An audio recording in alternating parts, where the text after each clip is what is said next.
We come to Parshat Pekudei, which is the last of the parashot of Shmot, and the last of the parashot of the building, the erection of the dedication of the Mishkan.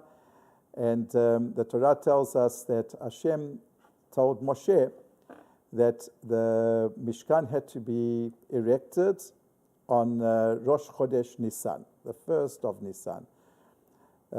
Why was that day chosen? In the Midrash it says that that was the birthday of Yitzchak.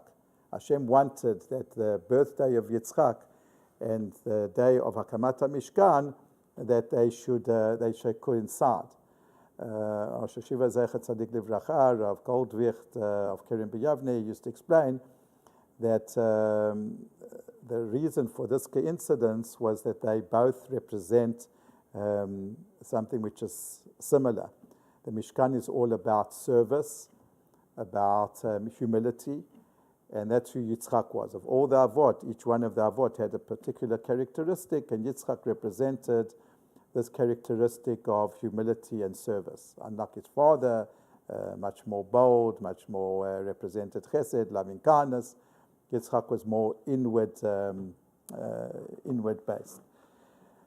Be that as it may now, the Midrash says a very interesting thing. It says that actually the Mishkan was completed by Chanukah, which means then that from Chanukah, it's like Kislev-Tevet, all the way until Nissan, it was just left dormant. So why was it delayed?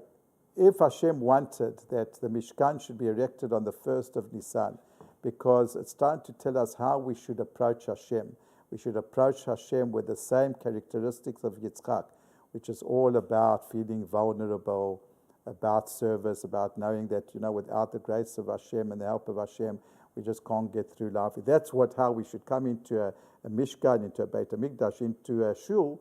So why is it that what we have to do is that they had to start off immediately after Yom Kippur and with the building of the Mishkan, and then to sit and wait dormant? It could have delayed, that we could have started off like 3 or 4 months later, and so that we could program it that then the Mishkan would be completed immediately, erected immediately after we finished the building. Why this delay?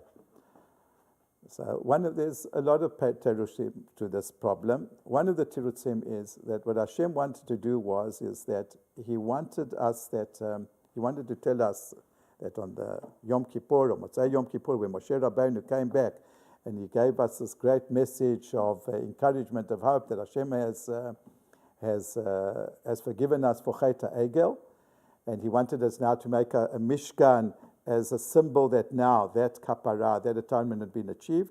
So Hashem wanted that immediately after having received that great news, that what we do is we take this inspiration, the sense of stirring, and we act upon it. That's a great, great message in Yahadut. Whenever HaKadosh Baruch Hu gives us a sense of, it happens to us in our life. We get up in the morning, we see something, we hear something, we feel inspired by it, that it shouldn't dissipate and be lost, but to do something to somehow contain that, to give it physical expression, manifestation, so that the time of inspiration shouldn't be lost. I always think of one of our congregants, Gloria Mound, Zichrona Livracha. Her life story always amazes me. One story about her life. She was on a holiday. And she was on a holiday, she was going to Spain, she was going to Gibraltar, and in the course of her tours, so she came to a certain place, and I forgot now which place exactly it was, and the guide started telling her that in this place, there were Spanish Jews, and there were Anusim, etc. It could have been all very nice, that's where, nice holidays, that's where it all ended. What she did was she went home, she went back to England, and then she decided that she's dedicating her life to finding out, to being a source of information, to help anybody who's connected to other Anusim. She started off over here in Netanya, at the Academy of Netanya, a whole machlaka, a whole department of studies of Anusin. And all this happened when she was on holiday. So many times we are on holiday and some great things, we see magnificent sights, we see very interesting information, we come across all interesting people. It's there for the moment and that's it.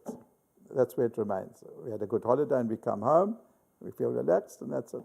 And she taught us what this is what this pasuk is, this is what this teaching is. That Hashem told us we are forgiven, not to delay now that great message and start building the Mishkan 3 months later, but immediately start and build the Mishkan, even afterwards, if it will be delayed for a couple of months, so that it will fit in with and coincide with Yitzchak's birthday, so be it. The main thing is to seize the moment. To seize means is to contain it and to bring it to some sort of fruition, right? That way it will last forever.